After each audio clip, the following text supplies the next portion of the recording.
plumbing problems. They're everywhere in this country. Man, you got to call that guy on the phone, get him out. They're very expensive to fix your shower or your leak, faucet, whatever, toilet. We had that at our house last week, and it was a pain. You just don't understand how valuable water is to your working property when it's gone. Gave me an idea. I'm a fantasy football guru and nut. Well, not so much a guru. No one is anymore. I don't even know why people say that, and I'm not sure why I just said that.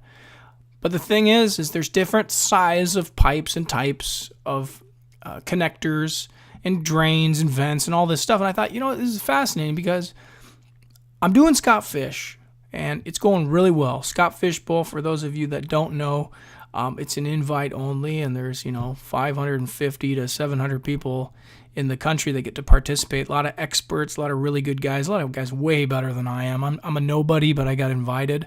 I feel very honored, and it's a lot of fun. I'm having a great time, but I'm starting to think, these pipes, okay, did like a PVC or a copper or galvanized black iron, plastic, or cast iron.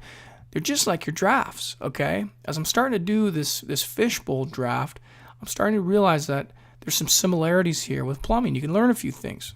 There's small leagues right here, the small pipe. There's the huge Dynasty league I'm in. I have 60 roster spots in this one, okay? I gotta cut that 60 down to 40 pretty soon. But we all know one thing in a draft: everything flows one direction. It has to. Until it's your turn, the draft has to flow. I think the takeaway here that I've learned, and as this plumbing thing happened to our house, is there's all kinds of deposits that can build up, and it's called scale. And what happens with scale is it starts grabbing anything in its path.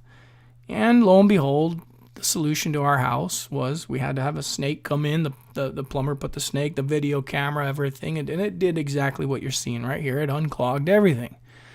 But I think what happens in fantasy football is we tend to reach too much for picks, when if you play your cards right and you act like the scale in these drains, the water is going to flow. Draft picks are going to flow. Players are going to come down that pipe. Don't reach. There's no need to. That's what I'm trying to say. Classic example right here I saw on fantasycalculator.com. Travis Kelce. This owner did not reach for Kelce, in my opinion. He let the draft flow. It came to him naturally.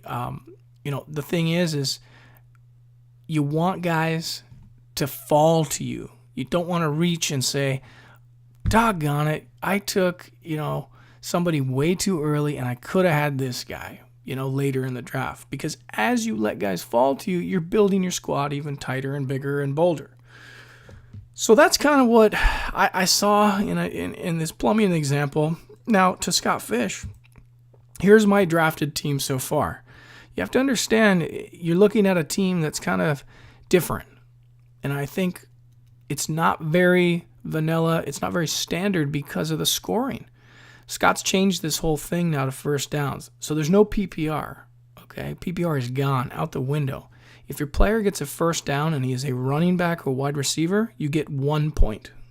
If your player is a tight end and gets a first down, he gets 2.5 points. So therefore, I wasn't reaching for some of these guys. I did take Travis Kelce overall number 1.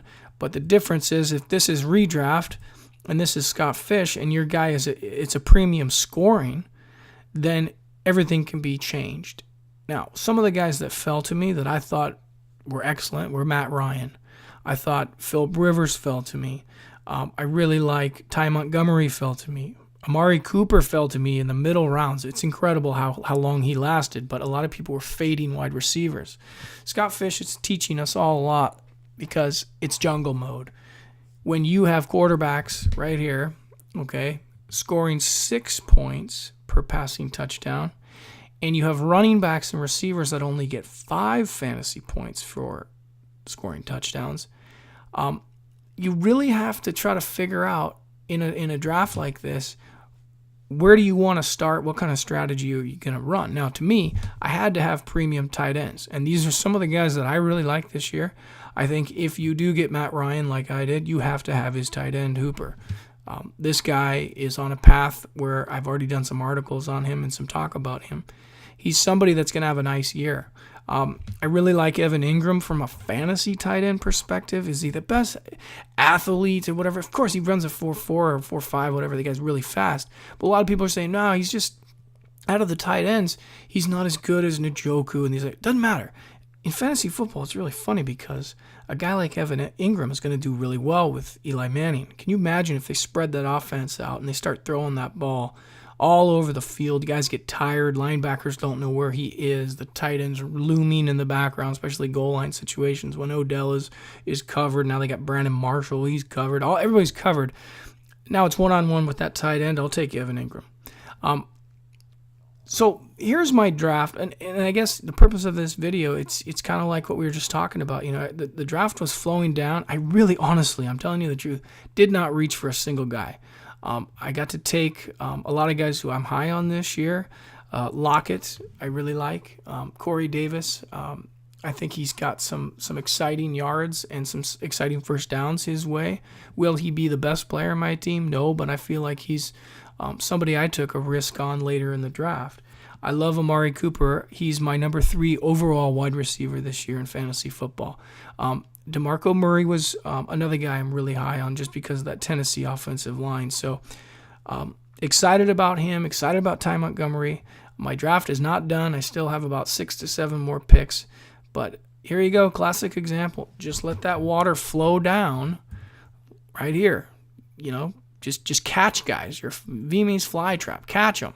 Don't reach. When you start doing this and start reaching for guys, it's regret. Worst thing on this planet is buyer's remorse. You don't want that. You don't want buyer's remorse. You want to feel good about your picks. You want to feel good about, like this draft. It's a redraft, but you want to feel good about getting Travis Kelce right around here. For me, I feel good about getting Amari Cooper in the 6th round of a Scott Fish Bowl. It's credible. But again, the scoring's different, okay? All I'm saying is just be patient in your drafts coming up and do some mocks, do some practicing, and you're going to work it out from there. Johnny B, UpsideDownDrafting.com. Thanks for listening. Thanks for tuning in. I'll see you guys on the next show. Take care. Bye now.